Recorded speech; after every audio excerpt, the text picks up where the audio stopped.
welcome. Wow, don't want that. Certainly don't want that. Welcome to our Right Way Business Growth discussions. It's great to have you, and we're just delighted to just be able to present these sort of business growth discussions with you over a number of weeks. And we've been doing enough. It's the third or fourth one that we've done. And before I do that, I just want to introduce some key people to you. And the first one I just want just wanted to really present to you really is Andy Richardson. And Andy Richardson is here in the house, which is fantastic. Welcome, Andy. Hope you're all well. And just to give you a sort of background in terms of Andy, he's the CEO of Influential, and in the early mid 1980s, as the new Sinclair ZX Spectrum computer was introduced. I don't know about you, I was messing around with ZX Spectrum computers as well, but Andy took it to another level, bless him. So the generation joys of gaming, and obviously able to hone his skills as a bedroom programmer. 3 decades on, his company Influential Software helps publishers deal with their data and reporting requirements. And known Andy for some time, the business has really grown significantly with a number of key acquisitions into the Influential stable.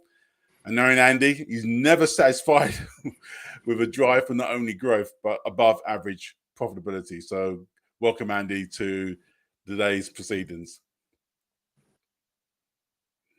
And the next person that we have in our stable today is Griff Crouch.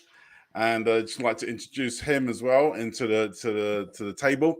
And Griff Crouch is the managing director of GPC Clear Solutions and Stanstead Laboratories as well. So Griff is a chemist by training.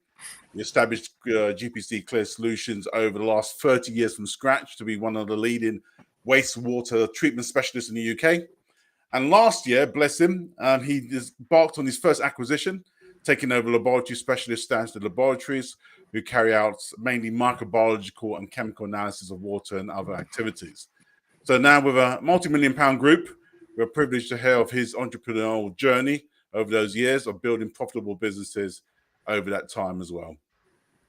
My final guest, unfortunately, has not been able to make it. He's with a client as we speak, which has just come at the last minute. So Byron, Dixon, the CEO of Microfest, gives his apologies anyway. But, you know, we got some great people in the house today. So, I know that we'd love to have Byron, but you're in for a treat today with the folk in the building as we speak. So just a couple of housekeeping things. We're going to be going for an hour, and obviously whatever platform you're on, you know, we're live on LinkedIn, on YouTube, on Facebook and Twitter, but please use the chat. We'll be able to pick up all the questions at this end, and hopefully be able to answer any questions you have. So just think about things that are relevant to your business, some of the questions that we're going to be talking about, and we will go from there. So hopefully that just give you an element of the proceedings going forward. Let me just give you a sort of a sense of, say, the direction of travel really.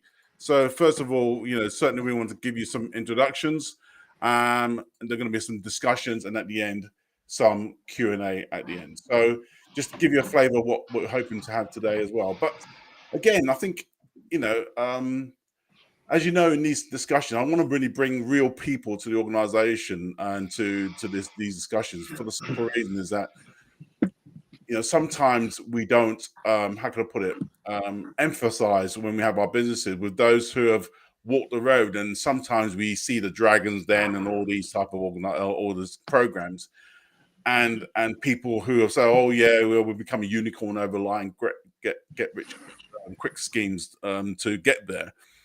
But ultimately, majority of business, 99.99% of businesses are SME businesses in the world, which are typically doing well, continue to be resilient, operating for a long time, and building successful businesses over a period of time. And that's hard.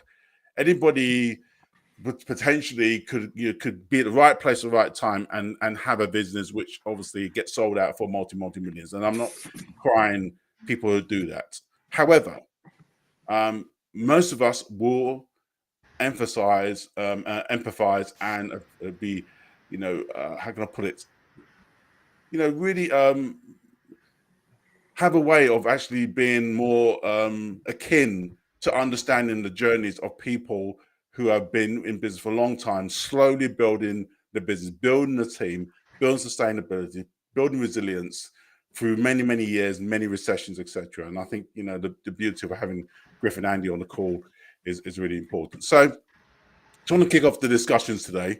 I'm going to ask the guys a couple of questions, really. And the first question I just want to ask is, just cast your mind back, Griff and Andy, and let me know if you started your business again, based on the wisdom and insight and hindsight and understanding of what you had in your business, what would you have done differently? What would you have done differently? So if you had all that information and knowledge in terms of moving your business forward, what would you have done differently? I want to just kick off with Andy first, and then we'll go from there. Okay. Two things then. So two regrets, or two things that would enable business to grow faster. The first is I just wish I'd had someone to advise me on some of the talk about today. Actually, I didn't have anybody. Most people don't have anybody. It's not the bloke down the pub, and it's not the person that you bump into in the street. You need someone that actually has done it before. So I wish I'd had that, to someone to help me about strategies and tactics. Eventually I did, but it took a long time. Having had that, I wish I'd been more brave with decisions around changing the course of the business, or even around mergers and acquisitions, which we'll talk about in a bit more detail later. So they're probably the two things for me. Okay, all right, that's interesting to mention also, in relation to, in terms of, you're saying obviously in terms of mergers and acquisitions, you mean just in terms of having somebody that you could look to around that? Well, I mean, more than that, about having someone to explain the mechanics of it. Why would you do it? How do you do it? To give you the confidence that you can do it. I think for most businesses, mergers and acquisitions are a dark art that nobody really understands. Once you've got one or two under your belt, you realize that it's just like anything else in business. With the right people around you, you can do it.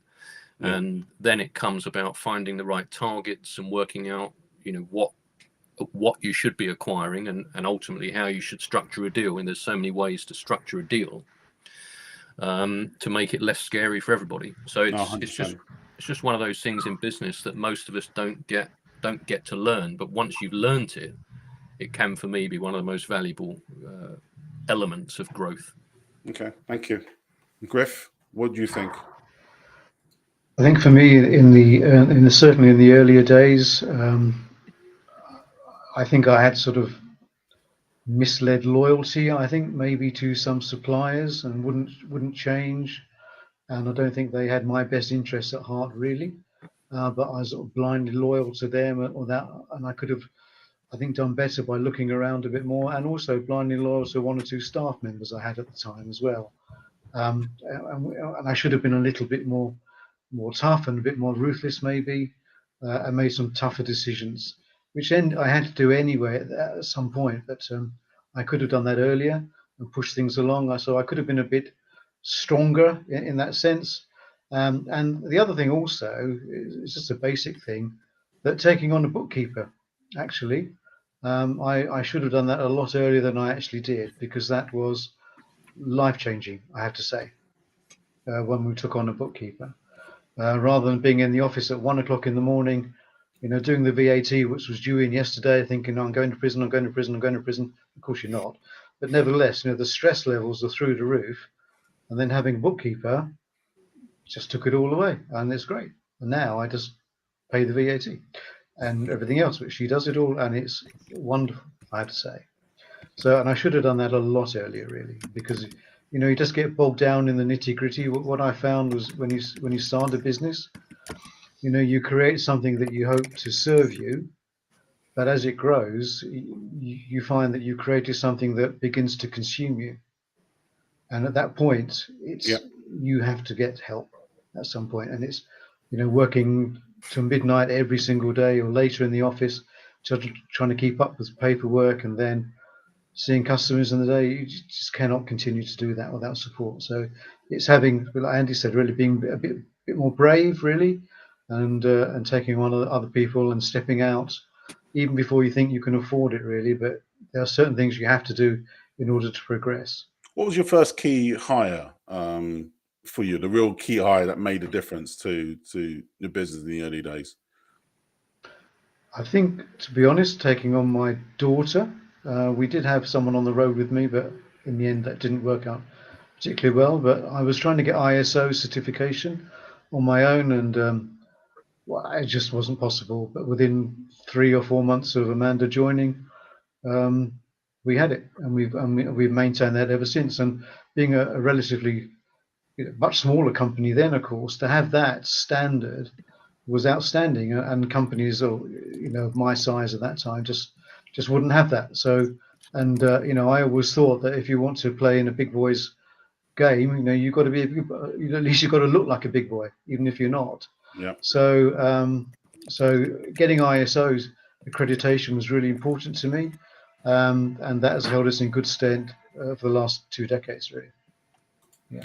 And what about you, Andy? What was the first big hire for you? I appreciate. I think you were to something what your big hire before I answer the question for you. Well, we mainly hire technical people, and the one mantra I try and follow is to try and always employ the best people that you can, even if you fear that those people are going to cost too much money and all the rest of it. The fact is, the better people you hire, the better business that you've got. No, 100%. I think for me, just going back in terms of regrets, the first thing I probably should have done, because I came from a corporate background and then sort of straight into whether investing or just looking at sort of building the business in different ways.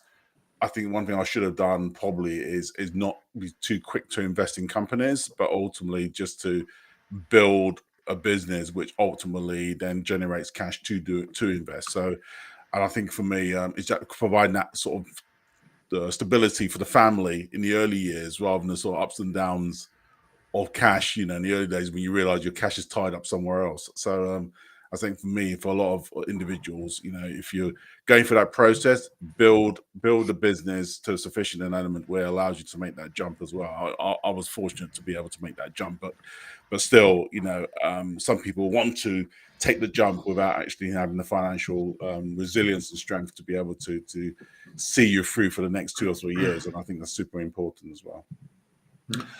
One of the things that was quite interesting in terms of our journeys as well is that we see a lot of, how can I pull it, businesses want to reach just sort of 1 million elements revenue in their business, as you all know, and Andy's a big exponent of this as well, that it's irrelevant really. 1 million revenue is irrelevant in relation to, it's all about profitability. But it's quite funny how there is an emotional connection with wanting to get to that first level as well. So just tell me about your thinking in terms of what either getting there, and also once you got there, what do you feel at the time going through? So Andy, you want to kick that one off? Yes, I've got a few things to say on this, Wayne. I think the first thing you need to do, and this is actually it's mirroring something that Griff just said, is you've got to remove yourself from the day-to-day operations, whether that is finance, bookkeeping, any other form of delivery. You have to take yourself away from that, because otherwise you're the one stopping the company getting to 1 million or 2 million or whatever target you're trying to get to, because you're too busy dealing with the VAT return. Rather than coming up with the plans and the strategies as to how you're going to get your growth in place. So that's a key thing. You need to have a strong senior team around you as well. You cannot do this stuff on your own. You can when you're 100k, maybe 100k turnover business, but once you're 10 times that or 20 times that, you know, you need help, and the best help you're going to get is from a senior team around you that you trust and that they trust you at the same time. Beyond that, you've got to think about, you've got to be able to measure things in your business. And now each business will have different ways and different things to measure, but it's your job to think, what are those things?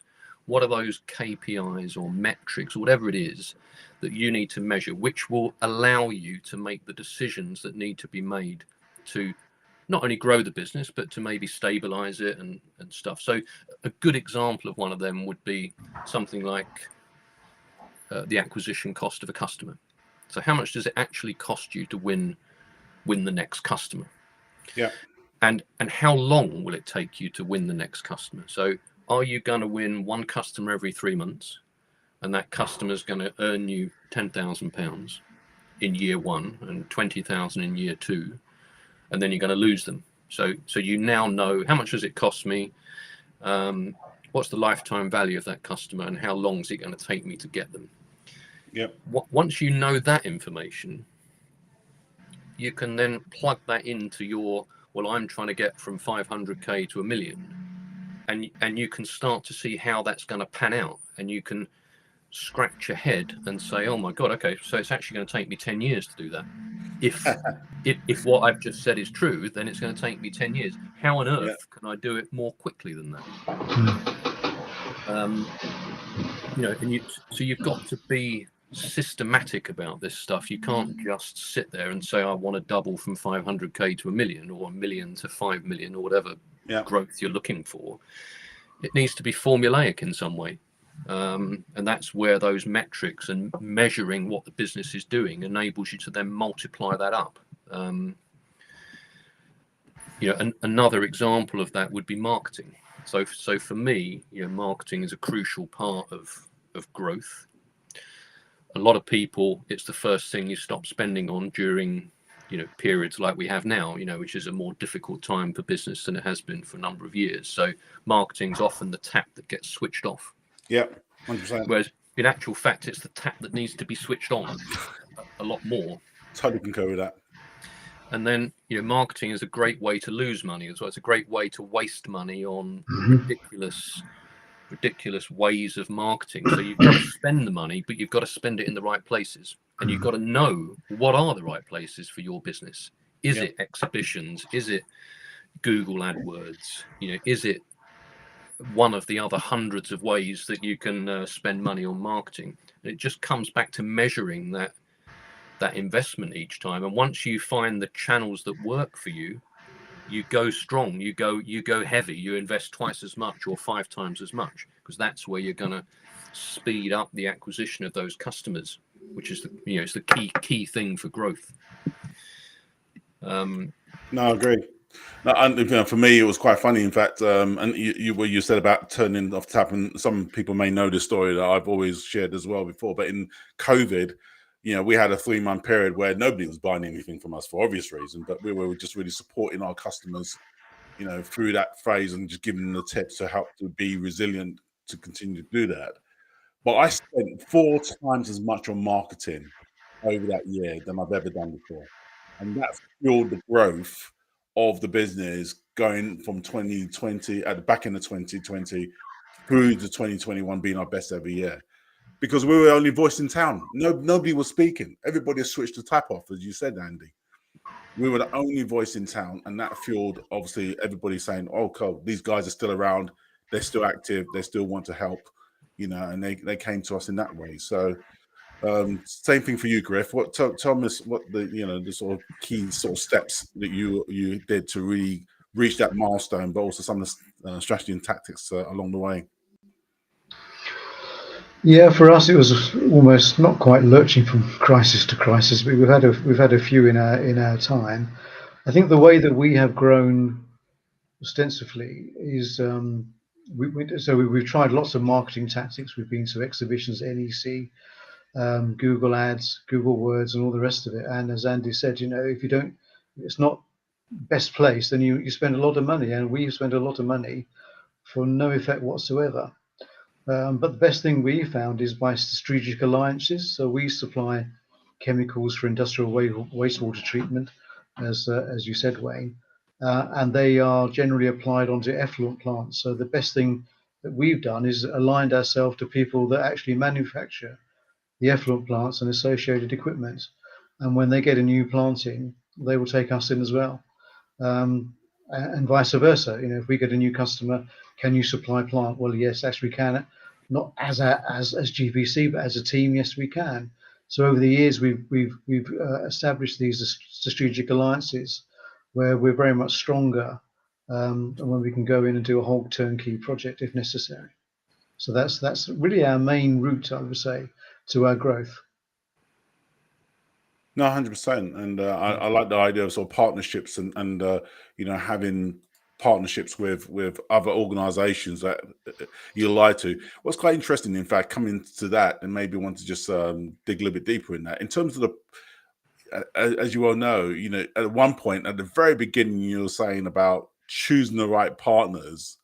You're saying in terms of one of those regrets as well, and at the same time, you said that your partnership was the one that really fueled the growth of the business. So how do you go about choosing that right partner? Sometimes these are meetings, and you meet someone on site, and you go for coffee and have a chat, and you get on, you know, and you think, well, actually, their business philosophy and the way they look at life is similar to ours, and I think we could do business together. Some has survived in the course of time, and to be honest, some haven't. You know, people change and maybe get a little greedy and think, well, actually, that route is not for us. So we will draw back or distance ourselves, you know, from those sort of things. And then someone else comes along in effect, you know. But as you get out there, you just meet people, don't you? Really, in different aspects. And also our portfolio would be increasing as well, you know. So for not just water treatment now, we could look at sludge dewatering, and we talk to people that manufacture that equipment. So you just learn, you know, learning as you go, meeting new people, have a can-do attitude, I think, rather than say, well, we couldn't possibly get involved in that. Well, yes, you can, you know, and you need to, because you just can't keep to a narrow portfolio. I found you just got to keep going and getting more experience with different aspects of what we do, getting to know different people, and add to the strength. It's quite interesting that you talked about the power of networking in this respect as well, because you know, as you rightly point out, you know, people will change, and sometimes the partners that you do have in the early days may not be the partners that you need for the future. Yeah. And tell me about your journey, Andy, in terms of you trying to work with those partners and kicking out people that who probably don't really have your values, who are not able to take you to that next level.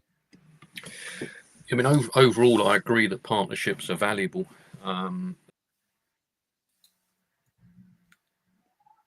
So let me typically have 1 or 2 salespeople working for you. You may well be one of those salespeople yourself. You know, the beauty of a partnership is that you can be partnering with a company that's got many more salespeople. So you're effectively getting those salespeople for free.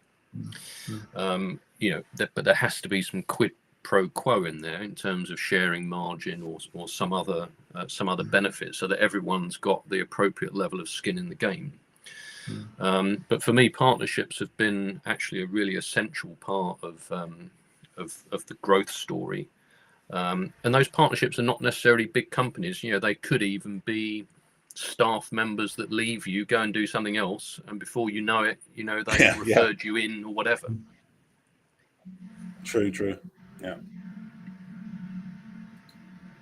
100%, and I do like that as well. So take me a little bit further in terms of, I want to just really talk about this element of leadership. You know me, and we talked about this a lot. You know, for me, I believe that leadership is the essential ingredient or the attribute that really determines those businesses are really successful and those are not. So just take me through you being a leader, being able to get good people and able to lead them to achieve above average performance? What things did you have to learn? What things that you got wrong? Just tell me about the warts and all in terms of your journey as a business owner and leader, really, to ensure that everybody was singing from the same hymn sheet. Griff, you want to start there? Oh, yeah, okay. I think, to be honest, share the dream. Now we've grown now to a sufficient size, 12 of us now in GPC. And we now have a management team around me in a sense. And it's really sharing the dream, letting them catch the dream, and then get hold of it and take it, and let them have ownership really of it. Our management team represents all aspects of the business: administration, technical support, sales support. So it's really, for me, it's saying, well, where to next? And getting their input as well, getting their suggestions and taking that on board and sharing their dreams and making their dreams part of our dream, the overall concept really of where we can go. So, and it's giving them the support for them to do it. So that, they take ownership of my dream, but it becomes our dream in a sense, isn't it? Our sort of sense of destiny and where we want to go. And as they push out and explore different things, then they're going to discover new avenues as well, which I hadn't thought about or didn't even know about. And we can consider then, well, yeah, we should explore that and see how that goes. No, totally. And what about yourself, Andy? I mean, what sort of attributes of your leadership? For me, it's about listening more than talking. So, listen to employees, even listen to customers, and for me, the focus on employment is to always try and employ someone better than I am. And that's, that's the converse of what some people think. But for me, if you can employ members of staff who are better than you are, then it puts you in a good position. And yes, of course, you need to share something about, the traditional sort of mission and vision type of stuff. But I think just, listening, being honest with people, and just, as I said, just being equally clear that I'm employing you because you're better than I am at the role that I'm employing you to do. Yeah. No, so powerful when that happens as well. So yeah, absolutely. Just to let you guys know, I do know your chat questions, so please, we're going to put them in at an appropriate time. So I've noticed them, I picked them up. So yeah, just bear that in mind as well. Those who think that you haven't been heard, you have been heard. So just we'll bring those through in a relevant time. Let's go a little bit deeper around leadership and about. It's lonely at the top, guys. You know that. It's tough being at the top, and I appreciate whatever your thoughts are around resilience, mental health, and all the rest.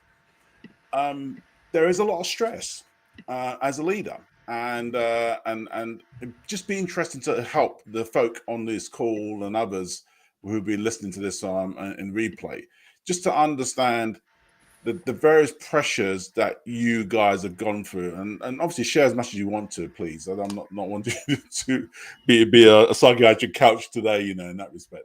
But the whole idea is really helping people to say these are sort of things that you're going to be coming across. There'll be different pressures at different sides of the business, but more importantly, this is one way that you can do to alleviate that stress and to minimize that stress. And it'd be nice to sort of hear from both of you in terms of how you do that. So Andy, just share a little bit about that, if you don't mind, from your perspective. Okay. So firstly, it is exceptionally difficult and exceptionally stressful to own, run, and try and grow a business whilst maintaining stability and everything else. So don't get me wrong. It's way more difficult than most people would realize. For me, it's easier because, as you know, Wayne, I'm part owner of this business with my associate John. So having two people to not just share the problems but come up with better decision making is more than twice. It makes it more than twice as easy. Yeah. Probably makes it 4 or 5 times easier. So actually having a partner in that respect, a business partner, makes a material difference. Beyond that, it's about, we go back to that senior team again.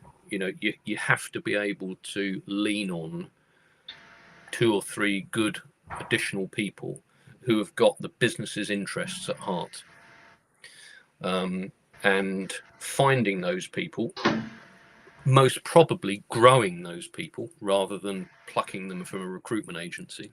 They're probably people that have grown through the business. So they came in at one level and they've grown up through the business, and they really appreciate that the business itself is an entity that needs care and all the rest of it. Yeah. And I think my final point would be to say you have to accept that things will always go wrong. So you're not going to create or grow this perfect business. And as long as you understand that every week you're going to have some problems, and it's not because you've done something terribly wrong or because, the staff are underperforming, all that stuff. It's just business. And if you just accept the fact that, yes, there are going to be problems on a very regular basis, but you've got good people. You're a good person. You've got good people around you. You'll deal with them. 100%. You'll carry on dealing with them. No, totally. And I think building that team as well is super, super important. We'll talk about the team as well in a little while as well, but you want to answer that first part of that question, Griff? It's interesting that when you meet someone for the first time outside, of a business environment, and you ask what they do and they ask what you do, and you say, we run a business, you can see on their face the immediate thought is, you're loaded, you can play golf, and you can play golf every day. Yeah. Because you are all the time in the world, and because you run your own business, you must have a lot of money. Well, let me tell you, both are not true. Well, certainly not for me. It is a lot better now that we have staff and we have I have a good team around me, so I am able to draw back a little bit now. But certainly in the earlier days, it was unbelievably stressful. So these days the stresses are different, I would say. So we're looking at cash flow now. There's more people to be responsible for. I feel that every mortgage, every car loan we have, every rent that people pay, I'm responsible for that.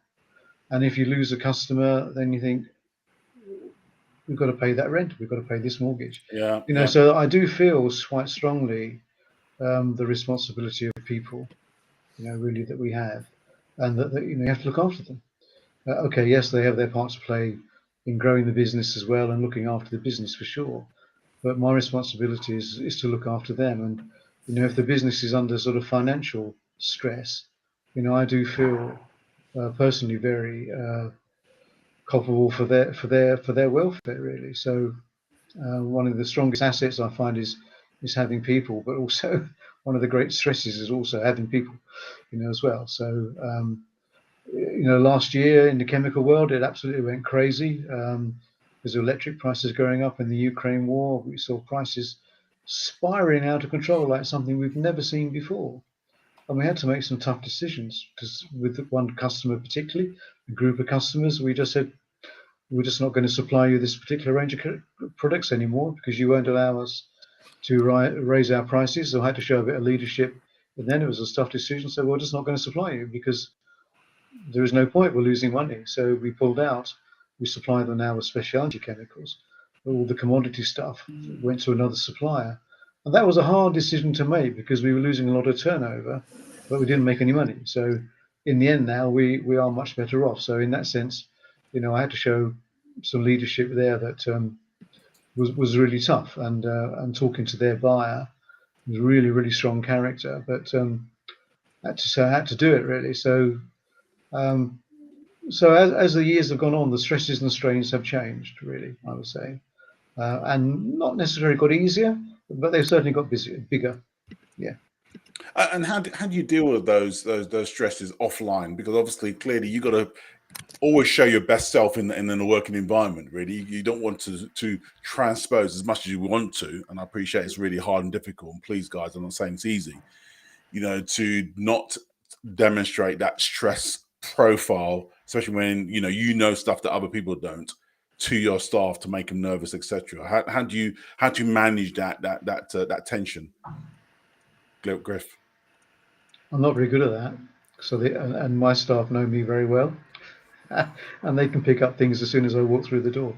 So so I just be as honest as we can. So yeah, it's a little bit tough right now, but don't worry. Not at all. I'm not overly concerned, and I know we're going to be okay. And so sometimes I may ask one too many times, any orders today? How are we doing? Why are you asking this? So I have to actually learn to hide it a bit better, I think. So I'm not actually very good at that, and people can read me like a book, especially the guys that have been here a long time. They know me very well. And it just demonstrates the people around you are able to provide support for you in that as well process. So that's it's good to be that transparent. Thank you, Griff. What about yourself, Andy? Again, it comes down to the senior team for me. So I'll be completely honest, in and amongst the senior team, could be good news, could be bad news, but I try and be as open, as honest as I can with them. Conversely, of course, you don't want to spend, all day talking about problems to the whole company. Otherwise it becomes a bit of a one-way bad news show. So yes, you have to be able to, to balance that. Now we have close to 100 people, so as Griff said, you're not just supporting 100 odd people here, you're supporting probably 300 or 400 people, what with families and partners and whatever else, so I always just stress to them that this business has been going for a long time. We grow, but we're also stable. So, and as I said previously, there are always problems, and we're not going to throw the baby out with the bathwater, as it were, every time a problem comes up. Instead of that, we're going to work out what to do about it. So we try and, it's a mix of honesty without scaring people, basically. Yeah. And that's so super important, as I think I may have mentioned to you, Griff. I spent a big time out last year with one of the businesses out in the US, really, and they went for a tough time, and I ended up having to travel out there on 3 separate occasions over sort of 12-week period. So it was pretty stressful in terms of the activity I'm leaving behind here, and going to try and just provide some support to that business over there. But as you rightly point out, you've got to be measured in terms of obviously getting to the grips of what's going on, really understand where the issues are, and then really rally around, clear vision. This is what we're going to do, guys. It's not great, but this is what we're going to do to pull it around and make it happen. And I think when people they may not know the full details, but at least the element that, look, we need to pull together to make this happen. I think once they understand that, then there's an element of taking it to the next level to say, look, if we don't do this together as a team, things are not going to work out and pan out well. So that sort of pushing and leading and really helping is really super more important as well. So really conscious of that as well. So I think really I just want to one more question before I get on to sort of mergers and acquisition as well, because I think that's a sort of fundamental element of growth going forward. But in terms of people, just tell me briefly in terms of, obviously we talk about the first hire, but how do we keep, and more importantly, retain those good people to ensure that we have that foundation to grow the business? Andy, you want to kick off quickly on that? Yeah. So for me, it's even wider than that, Wayne. I think I see a business not only as something that serves its customers and its employees, but it's also a stepping stone for some employees. So those employees are going to come and join us as let's say, a junior programmer, and then in 5 years later they go and join Microsoft. Yeah. That's fine. We've done our job for those people. Yeah. We've elevated their career from A to B probably twice as quick as it would have been in some other business. So it isn't necessarily about, for me, about necessarily retaining everybody. It's about supporting them on their journey. And obviously some of them you hope will stick with you for 10 or 15 or 20 years, don't get me wrong. But I don't perceive it as a failure when they don't necessarily, is what I'm saying. Mm. And I love that, because obviously you never want to burn bridges, when you have employees leave, because as Griff says, sometimes they go on and be your customer going forward as well. Indeed. Want to say something more very briefly to that?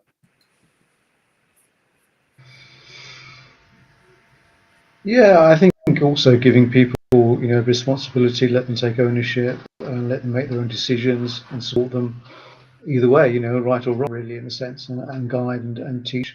Because for me, I'm looking at potential exit strategy, not that I want to exit, but to pull back and allow the younger ones to take the business on. So for me, it's been enabling people to take on the responsibility and widen their own experience. Yeah. Okay, perfect. No, thank you. Let's tackle this next phase in terms of growth, and growing the business, and obviously, clearly, Griff, you've done it recently, Andy, you've done it a couple of times as well. Just take me through the thinking and process in relation to one of the key drivers of growth, especially around mergers and acquisitions as well, for some of the people that we have on this call. Andy, you want to kick off? Yeah, so for me, mergers and acquisitions is a really key part of a growth story for most businesses. Certainly in our game, it is anyway, and it's the area that most people have least knowledge of. Yeah. So it's the biggest knowledge gap for me. And whenever I try and help, colleagues or friends who've got a business and they're thinking about how to grow it, I always get down to this thing about customers. How are you going to acquire enough customers to achieve the growth that you said you want to achieve in the time frame that you want to achieve it? And quite often it's not about buy low, sell high, or about employ 5 more salespeople. Quite often you need some other weapons in your armory, and acquiring those customers via a deal, in other words, acquiring another company that has those customers, is quite often the magic bullet. And it is a way, and what I say to people is, okay, so you've worked out that it's going to take you, as I said, 5 years to get enough customers, and it's actually going to cost you £500,000 in marketing and sales to do that. What if you could have all those customers in 6 weeks' time for £100,000? Why wouldn't you do it? You're shortening the journey. It's costing you less, and you can achieve what you thought you would achieve in 5 years. You can achieve it in 6 weeks. And once people come to accept that as owners of a business, then it completely changes the landscape as to what I want to do and how I want to do it, because you've got this way of accelerating, and there's no other way, I don't think, of accelerating growth like that. You cannot just magically get loads of customers in 6 weeks organically, generally speaking, I mean. But you can by acquiring the right, business similar to yours that's got the customers that you're interested in. Yeah. And I think if we could educate leaders in the art of M&A, it would make a huge difference. Well, there's a sort of there's something for me to ponder on, and probably a next show which have you, Andy, and a few other people, because I totally agree, and I know Griff has made a real massive difference in your business as well in terms of going through that process. Tell me about the things that people should consider and look for, or some of the pitfalls that people make in relation to an acquisition, and tell me some of the things that, if in hindsight, if you had opportunity to do it again, what would you do differently? Okay, so we've only had one acquisition so far, and it actually wasn't built for the customers that this business had. It was, as Andy has said, for his business. It was more of a bolt-on, so it was expanding what we had in terms of our portfolio, and just our business activities, really. So what would we have done differently? I'm not too sure, to be honest. It's been a lot harder than we thought. The business that we've taken over has 20 staff, and we thought we could just really run it from the outside almost, but that hasn't been the case. We've had to be there quite intimately, change a lot of philosophies, change some business roles and this sort of thing. We're looking at direction and all that sort of stuff as well. And we've had to put 2 key people from GPC in there to help run it, really.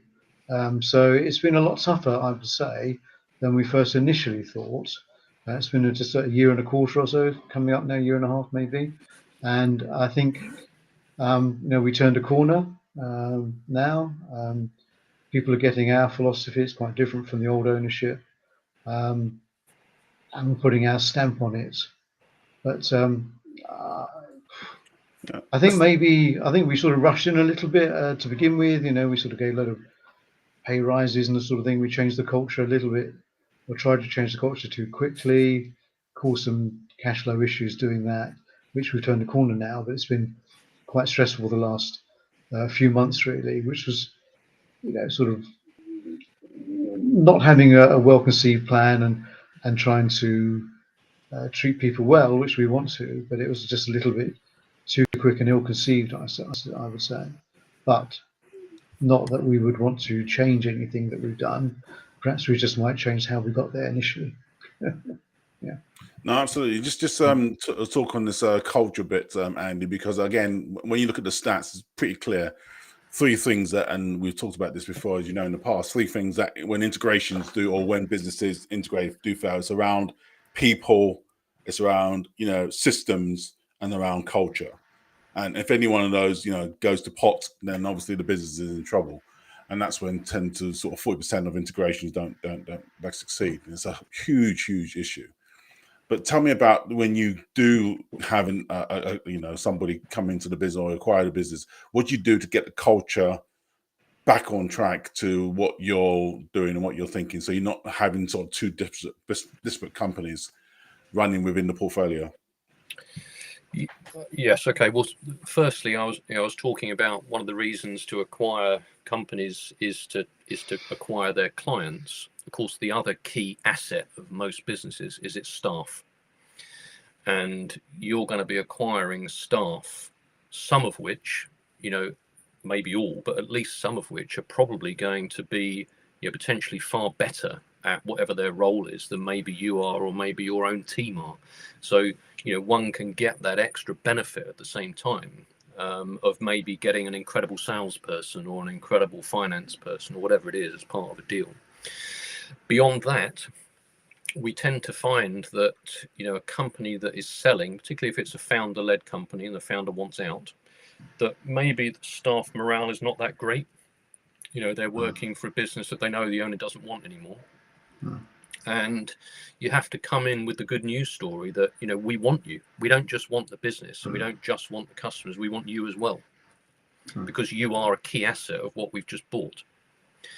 And one thing I do, Wayne, is I say to them, maybe you're worried that we're going to acquire the company and then we're going to get rid of half the people.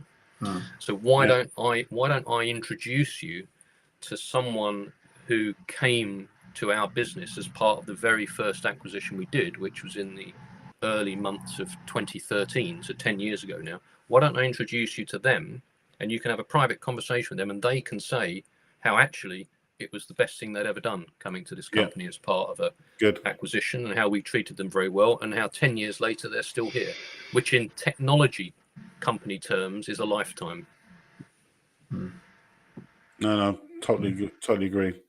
And I think that's really important in terms of, and I think I know you that was a big issue you had in the beginning, Griff. In terms of the culture, there was definitely a different culture completely from the way that you run things at GPC, and it took a good 6 to 8 months to actually get people, and still even today you tell me sometimes that they miss things, but to get people to appreciate that you're not like the previous regime, or you're not like what you think is going to happen, etc. We came in, as Andy said, initially we couldn't introduce anyone because this was our first acquisition as such, but we wanted to put people's mind at rest. We said we got them all up, in the office and said, look, guys, we do appreciate us coming in is causing you concern. We understand that, but let us try and reassure you. We have no thoughts of making people redundant, getting rid of half of people. So our mantra really is everyone valued, everyone honoured, really, and that's what we try to instill in them all. That's what we're trying to do at GPC. So we value you, we honour you, and we want you to value each other and honour each other in your activities as well. And that's the sort of values and culture that we are trying to instill. Yeah. And in terms of the the systems part, one of the things that I know that you really struggled with, which obviously again part of this measurement element, was to ensure that the systems were in place where you got real-time information on performance. Griff, what would you say to others who are embarking on this in terms of accelerating that in the early time stages of an acquisition? What do you mean in terms of measuring sales or Finances a lot. Yeah, I mean, we changed over the computer system from Sage to Zero, and it almost took the business out, I have to say, because it wouldn't link up to the current system they had of Slims. So really, it was, I think, not rushing in and doing too much too quickly, but getting to understand the business perhaps a little more before we made some quite big changes, really, in that sense. And also getting alongside the sales guys, understanding the customer base a bit more, what the customers required, and so forth. Just getting to understand the business more, because this wasn't, a GPC, me too. This was a bolt-on, so it was a quite different business in a sense. So it's really learning about the business and the culture of it and the customers' expectation of the business before we made major changes. And I think perhaps lessons learned, if we did it again, we maybe just be a bit slower on that, trying to make some changes. I think just getting alongside the guys a bit more, giving them perhaps a bit more confidence in us and our and what we want, really, just to show them that they're not in danger of losing their job. We're here to grow the business, and we need them to do it, really. Yeah.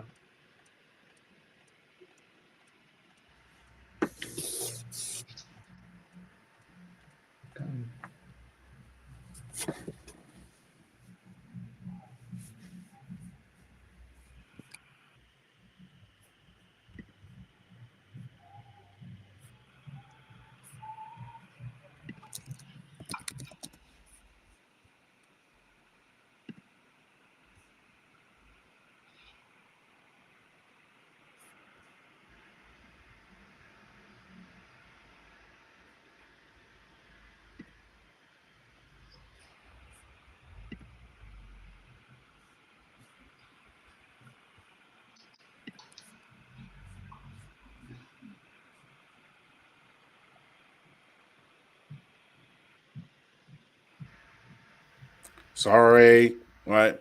Me not having my mute on. So yeah, Andy, if you could sort of just someone with Tiki or Ritik, I'm sorry if I got your name wrong. Really, just you asked a question in relation to two things that you would have not done before. I asked him to clarify that. He hasn't really quite got back to me on that.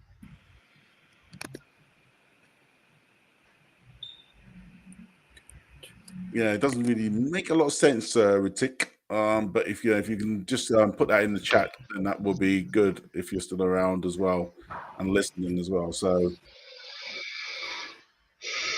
but no, one last question I want to ask you both is in relation to legacy. And as entrepreneurs, yeah, it's great. We have something that we love. We don't want to be reporting to anybody else, and obviously we have people that we do now have on our team as well that we share and collaborate, etc.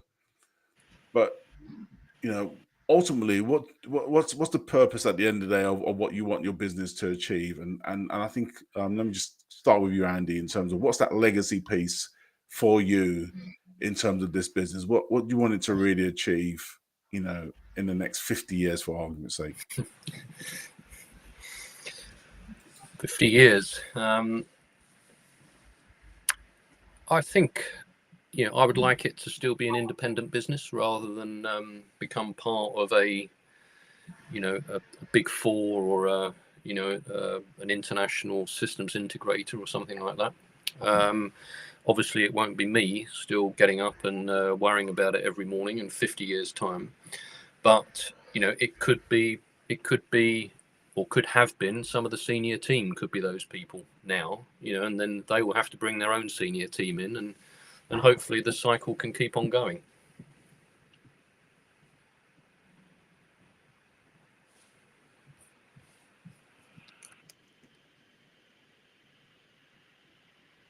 Sorry, what about yourself, Griff? For me, it's always been about the heart's desire is to give great jobs to people for as long as they want them. So as I get older, we're a family-run business. Both my son and my daughter are involved in GPC and at Stanstead Laboratories too. At Stanstead, the acquisition, I've deliberately held back a bit and let them get on, because I cannot be the future of that business. As much as I would love to be, and I have some input, but I do hold back because I'm getting on now, and in 50 years' time, probably not going to be around. Or if I am, I'm going to be quite frail, I would have thought. So, and probably a world wrecker as well. But so my heart's desire is to build up the youngish people I have around me, so that I can exit gradually, and they can take it on for as long as they want to. So my heart, again, is to remain independent, family run, and give great jobs to good people for as long as they would like them. No, perfect. I really appreciate that. And Ritik has come back in the house. So yeah, let me show his question anyway to you, Andy. He said that big long one there, but hope you can read it. Again, it's that initial stage as well, in terms of will you have grown faster if you had somebody around you to guide you?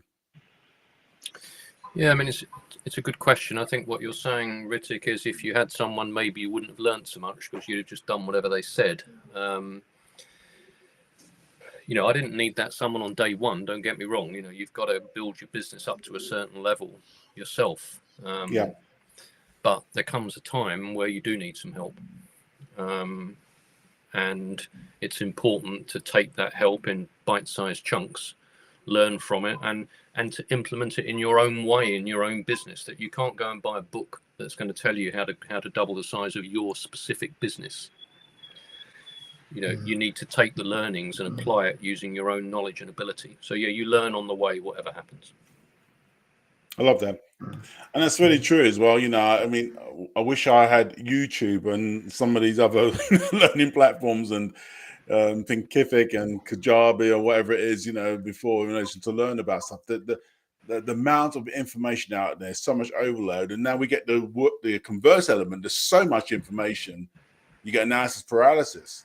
And so, yeah, having that person, doesn't matter whether you lack of knowledge or you've got so much knowledge that you're not quite sure for the woods from the trees, to be able to guide you is super important along the journey.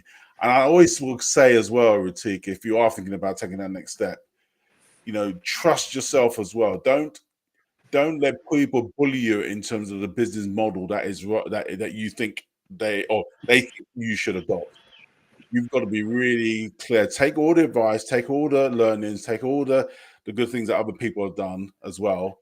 But you've got to come up with a business model that is right for you and that you feel that is right for your business as well. Because at the end of the day, these guys are going off and doing their own thing. You don't want to have to sleep at night. So it's important that you buy into what works for you and drive that to completion as well. So really conscious our time has gone. Thank you, gentlemen. It's been great to have you. Remember a couple learning points from this thing as well. In terms of that first question from Ritik, which is great. Ensure that in the business that there's clear measurements as well. Partnerships are important. Networking is important. and leadership. Share the dream. Must listen as part of being a leader, and also create a legacy not only for your family but for the future generations as well. And really appreciate your effort, guys, and on the show. Thank you again. Thank you all, and we wish you very well. And have a good afternoon. Speak soon. Thanks, Wayne. Thank you, Wayne. Bye-bye.